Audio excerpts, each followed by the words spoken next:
welcome back to my channel. I've mentioned before in a couple of videos that Dollightful is very much an inspiration for me. She's like basically the main person who got me into repainting. I think she's gotten tons of people into repainting. And she's just, I don't know, she's just awesome. I always learn something new when I watch her videos. They're very informative. I love her aesthetic. And when I saw that she was having a tropical doll collab, I says to myself, I needs to make a doll for that. I've been wanting to make like a little mermaid lady for a while now, so this just seemed like an excellent excuse to. And I'm wanting to like push myself with doll repainting too and do like more stuff that I haven't done before. So this video is definitely going to be like a first for a couple things. A doll that seemed like an excellent candidate from Mermaid Lady was freshwater lagoona blue. So she has like this crazy blue skin, and I love her little fish face, so she gonna be my mermaid lady. I know a lot of doll artists like repainting Lagoona Blue, or rather they like repainting her sculpt. So I've never actually repainted a Lagoona before, so I was very excited. I'm gonna be honest, I wasn't inspired by like anything specific, like a tropical fish or like a tropical flower. When I think of tropical, I just think of like very bright and colorful, and that's just kind of what I wanted to do for this doll. I just wanted to make a very bright mermaid. To prep my mermaid lady, I do all the basic steps of cutting off all her hair, putting her head in hot water, popping her head off, and then taking my screwdriver and like scraping all the gunk out of her head, and then pulling all the gunk out of her head with needle nose pliers. Does it sound exciting? Because it's not. To get her factory paint off, I use this terrible nail polish remover, and I wipe her face. Can we just bask in the glory of how adorable Lagoona's face sculpt is? Like, look at this. Good lord, it's cute. So since this doll is a mermaid, her legs gotta go. And I basically just asked my husband to rip her legs off. Go get you a man who'll rip your doll's legs off for you. Yeah, he did it like really easily. He just like snapped them off. But anyway, we're trying to get this white thing in the middle. I'm gonna point to it in a second. Out of her leg area, because I'm gonna be like stringing her with elastics. I did it with wire cutters. It was pretty difficult. If you have a drill, use that. I don't have a drill though.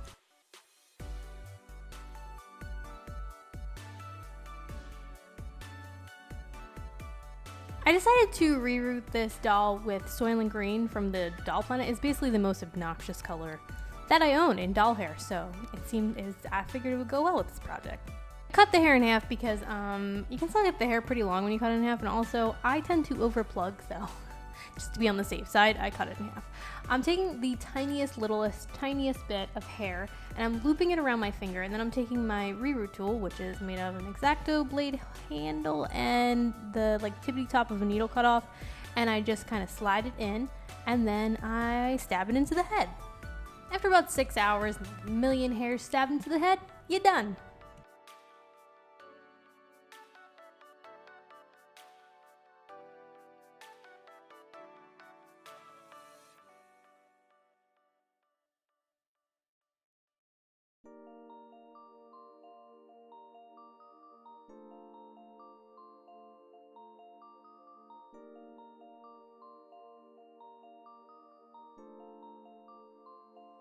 To secure all that long and extremely tedious work, we take faber glue and squeeze it into the neck hole.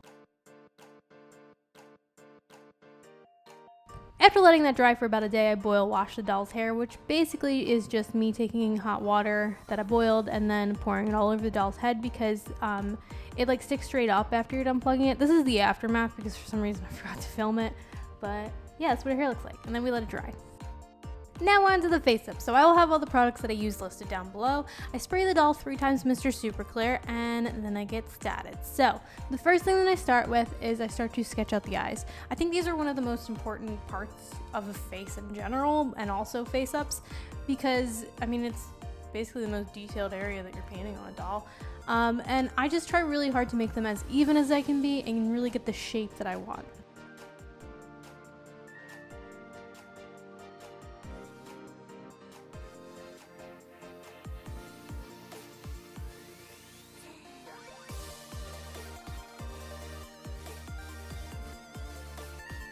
I fill in the eyes with white watercolor pencil because I want the eyes to be about as bright as I can get them, especially for this doll.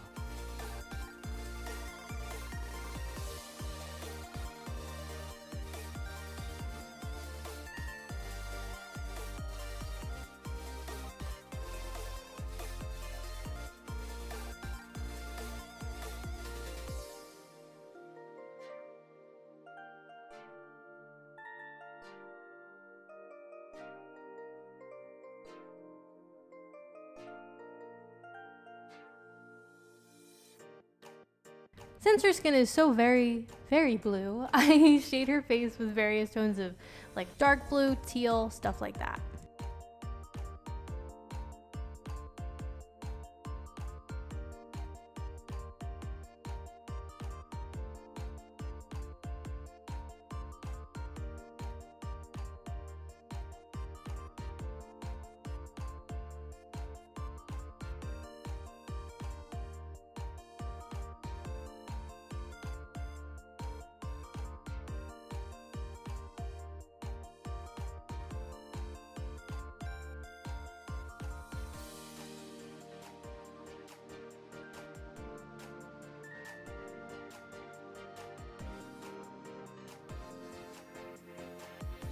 I normally use a very, very, very light blue to add veins on dolls around the brow bones, the temples, the forehead, underneath the eyes. But since this doll is like so super blue, I used a darker blue, and the veins are just like branch-like kind of pencil marks around those areas.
To do the brows, I go in with 3 different steps. So the first one is taking pastel and laying down the initial shape that I want, and then I take dry watercolor pencil and I kind of get like the impression, or I start sketching in some brow hair.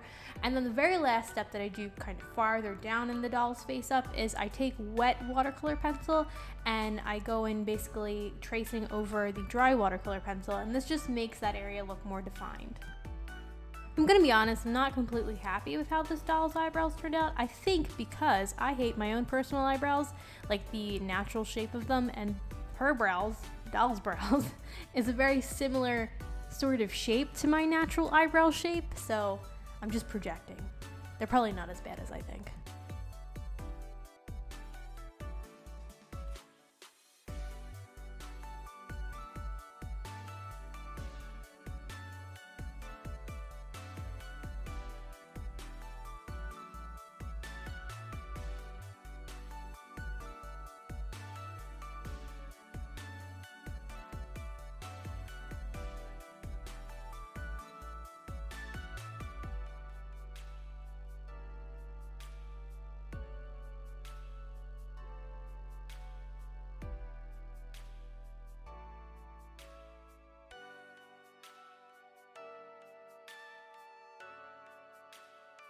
I normally smother my dolls in macro Pearlix pigment, but I decided to go ham with this doll because she's a magical mermaid lady and she needs to be extra sparkly. I wanted to make more of a gradient in her eye, so I took a darker green and added that to the top of her eye with a watercolor pencil, and then I took some green pastel and tapped that on top so that the transition would be smoother.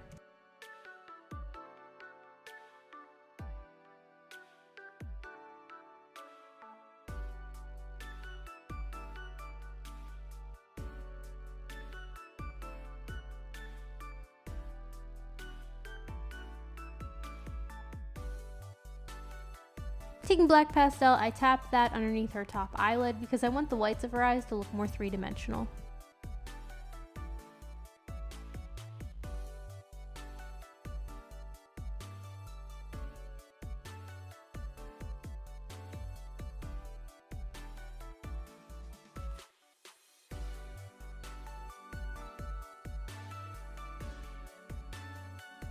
I wanted to intensify her eye gradient a little bit, so I took a little bit of yellow watercolor pencil and I added that to the bottom of her iris.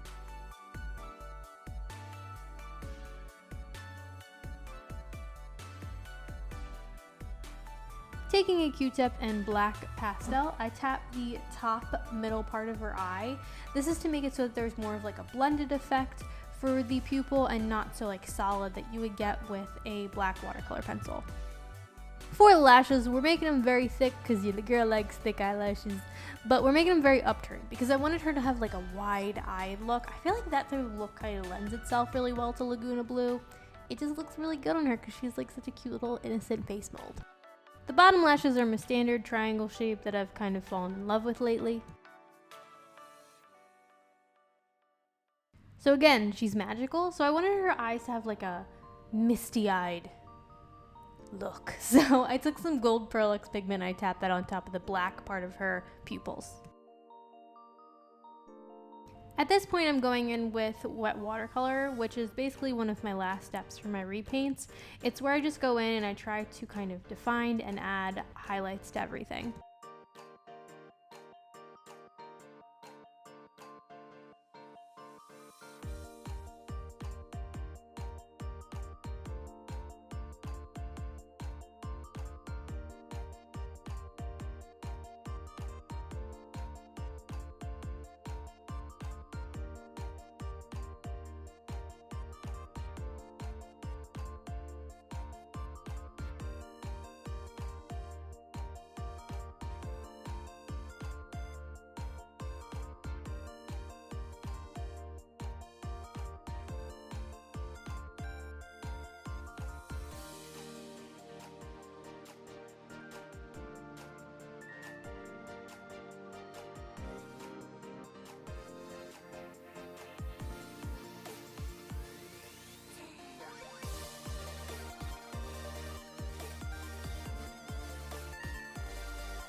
Something I did that I don't normally do with this repaint is I went in with gold freckles because I wanted her to have like gold in her color scheme. She kind of got a lot of colors going on in her color scheme, but I wanted gold to be one of those colors.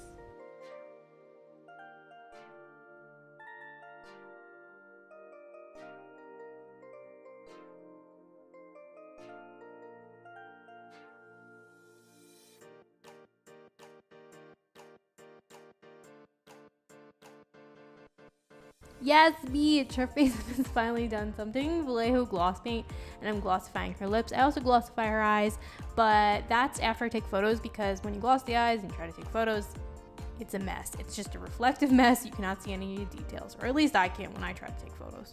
So one area that I don't have a lot of experience in with doll repainting is giving them some nice little hairdos because, like, I don't know, I just suck at it. I suck at, like, hair in general. My hair sucks. Anyway, so I am doing basically kind of the same hairstyle that I gave my last doll, but we're doing a different method for it. So I'm giving her a bunch of teeny tiny little braids, and then I'm taking my hair iron and I am flat ironing it.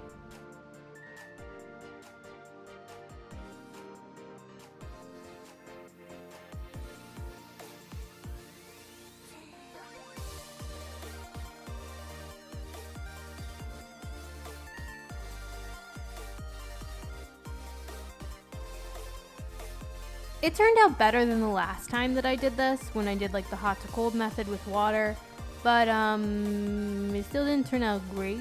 So yeah, it's a learning experience, you know. It's still wavy. I think I might have fried it a little bit, to be honest, with my hair straightener, maybe, possibly, but it's wavy.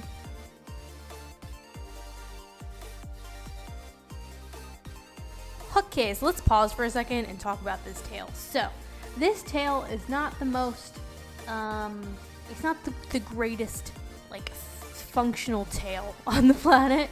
I should have put more thought into the design and just how it, like, kind of bends and moves and stuff, but I don't really think three-dimensionally, like with art. I know that sounds strange, but I just don't really work three-dimensionally. My brain gets kind of confused when it comes to three-dimensional work. And in retrospect, I should have changed some things. Also, this tail is extremely inspired by Moonlight Jewel's tail on her Mermaid doll. I will link her down below. Her dolls are beautiful. Like, please go check her out. Her doll tail is way better than mine. This is basically if you want to make a crappier version of Moonlight Jewel's tail, okay? That's what this tail is. Listen, Even though this tail isn't the most functional tail, I think that it was a good learning experience for me, and now I'm way more comfortable with clay and I can make nicer tails in the future. So let's learn how to make my crappy tail.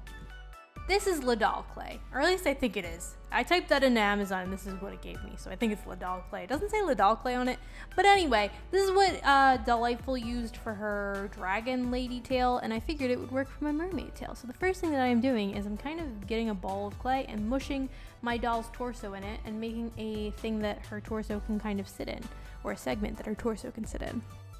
For the other segments of this tail, I'm basically making beads. They're just like beads gradually getting smaller. In retrospect, I should have done less of a circular shape and more of a kind of curved at the bottom shape, sort of like the blueprint. Well, exactly like the blueprint that I did to my right that you guys can see. For some reason, I completely ignored that.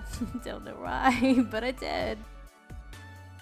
For the first segment of the tail, I wanted there to be fins there, 2 fins, 1 on each side. So I am basically just creating the fins here and just kind of sketching out the general shape that I want with an X-Acto blade.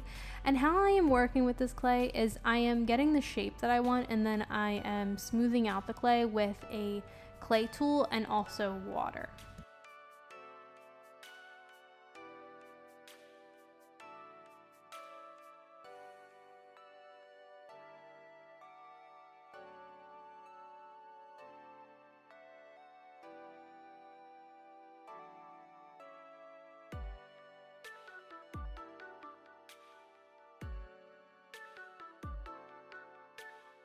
This fin looks pretty rough, but something really awesome about this clay is that it sands down beautifully, like so easily and so well. I actually have a photo on my phone of before and after sanding, and I'll include that because I feel like it's pretty amazing. But anyway, I took these wood carving tools and I'm just really carving out the first segment of the tail to make it so that the doll can fit pretty nice and snug there. I used 3 different grades of sanding paper, and I just sanded the bejesus out of these tail segments.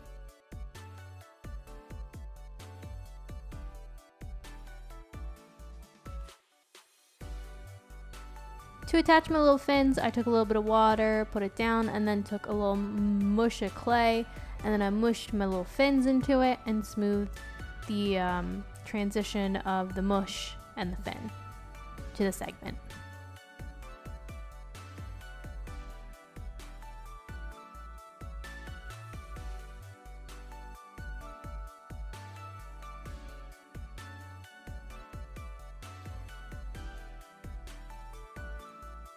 After I got done smoothing out the mush and once it dried, I took my sandpaper and we did more sanding.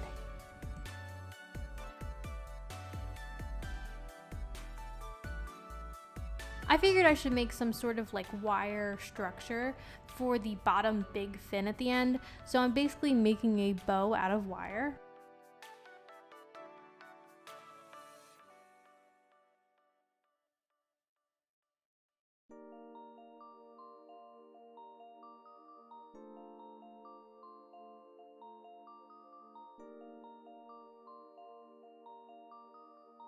Once that's finished, I take 2 little loops of wire and I make basically like loops around the like knot part of the bow-like structure. This is so that I can put a bolt into it, like secure a bolt into it, so that I can wrap the elastic around something once I string the mermaid tail.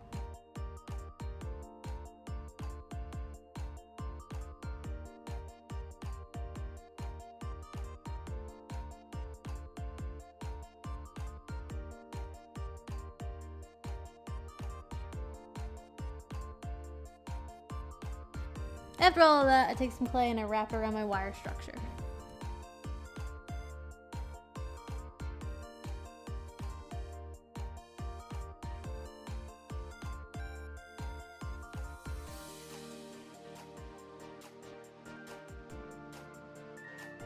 So that's what the 2 sides of the fin look like when they're done, and I know they look rough, but again, sanding does miracles, and that's what the bolt looks like once it's secured in.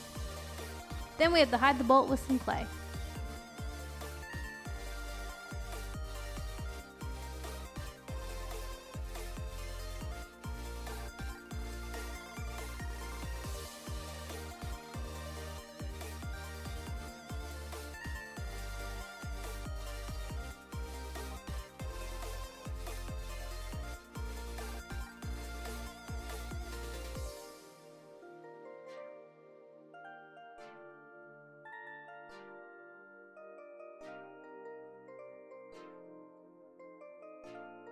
And this is the finished fin. Again, she looked rough, but sanding does miracles.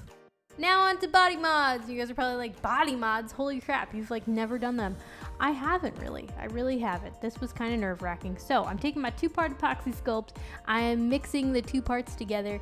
And just a heads up, like if you guys are super new to epoxy sculpt, you need to make the 2 parts like completely even and make sure that you mix them like completely, like mix them for like a while, because if not, they don't dry correctly, just from personal experience. So I'm mixing the crap out of my epoxy sculpt. Her body mods are pretty simple. I just wanted her arm fins to be like bigger, so I am amplifying those. I am making them bigger, and I also wanted to give her some boobs.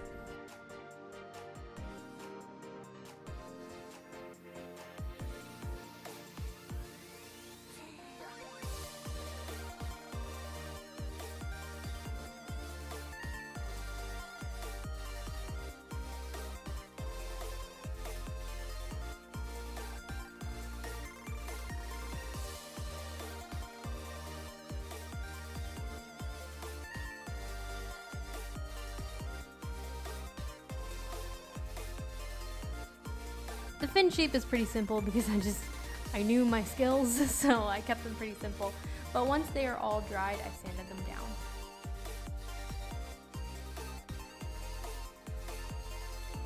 Now for the boobs. So I just wanted to make her chest, well, you know, I didn't really want to make it like crazy bigger, but it ended up being crazy bigger. It was kind of unintentional. I feel like though the bigger chest size kind of suits the monster high proportions a little bit better. And when I was doing her chest, I was being very gentle with the way that I was like smoothing it onto the plastic, because I wanted the transition to, for one thing, be very smooth, so you wouldn't see like any cracks or bumps or anything. And I wanted the chest shape to look very organic because, you know, it's boobs and it's like soft and kind of, I didn't want them to be like too perky or anything. Boob anatomy, hey!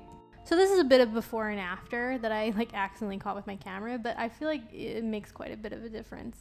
And these are her 2 boobs done.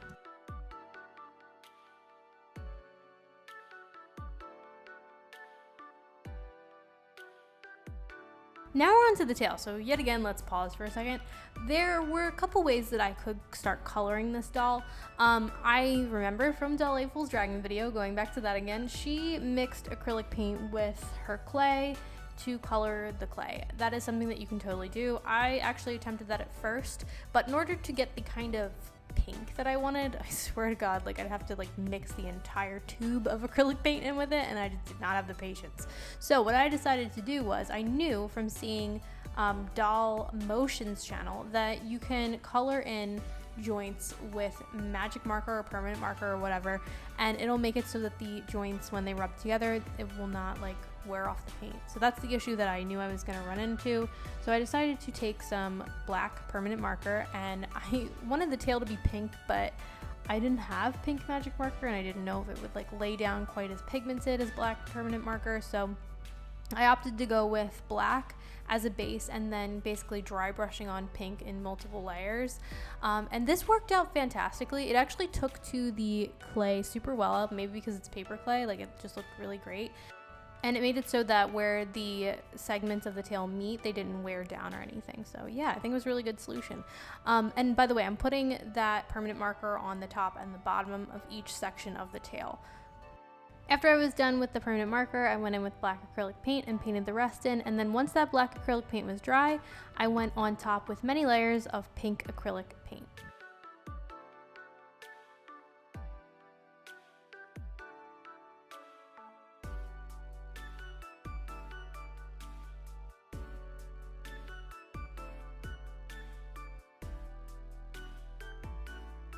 Once the pink paint was dry, I went in with some duochrome pink paint and I just put that on top. And I really like how it turned out. So the type of brush stroke that I'm using is I'm going back and forth in certain sections, and then I'm using a sort of stippled brush stroke as well to create a bit of texture on the tail.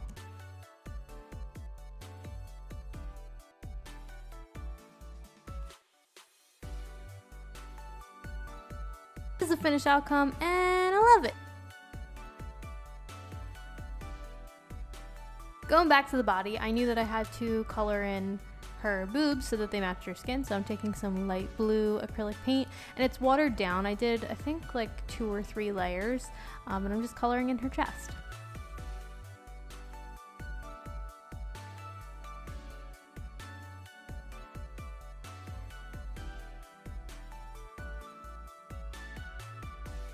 To blush the body, I'm basically using the same tones that I used on the face, so like pinks and blues, stuff like that.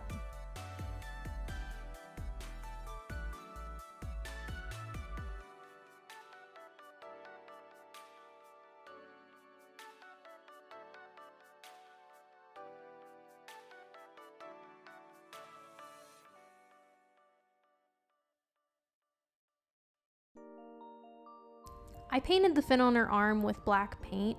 I went in with like a spiky kind of rough, messed up brush because I wanted that fin area to be sort of scaly looking where it attaches to her arm. So I did like rough brush strokes or just kind of like tapping motions in that area. I also colored in her webbed fingers black.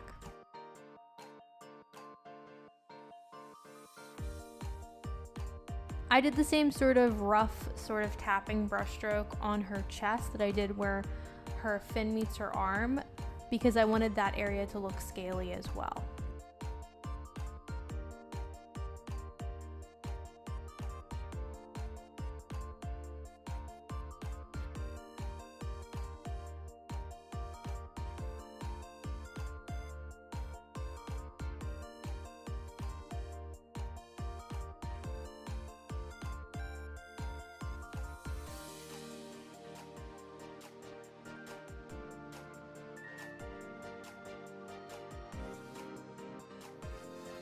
We're basically doing the same color combination that I did on the tail on her arm fins and also her boob scales, so I'm going in with dark pink and several layers and then that duochrome pink paint.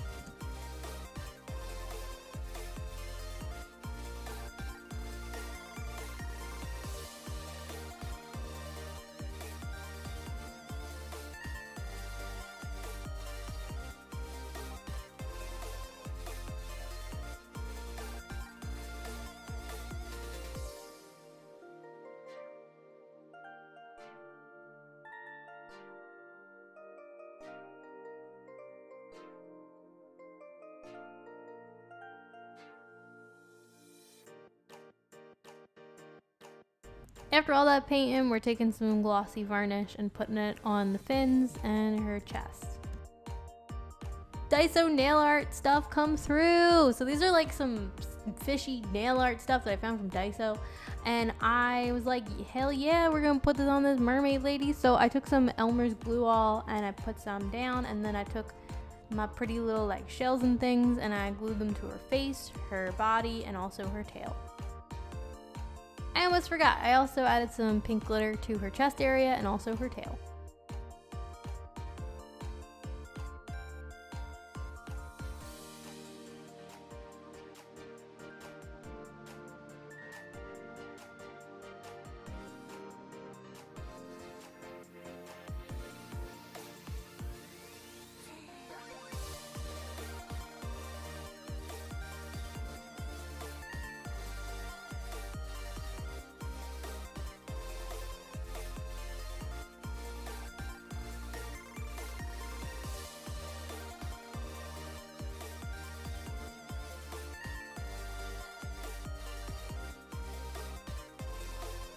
After all that work, it's finally time to string her. So I took some elastic and I strung the bottom part of the tail first, and then I basically went upward.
here she is, my finished doll. So I just wanted to give a quick thank you to Catherine from Dollightful for setting up this collab. I know that it was like a lot of work for her. I saw like her Instagram posts and stuff, and I don't know, it was just really cool. She's always been like an inspiration for me with doll repainting, and she's the one who got me into doll repainting, so I just want to thank her for that as well. I think she's probably gotten thousands and thousands of people into doll repainting, or maybe hundreds, I don't know.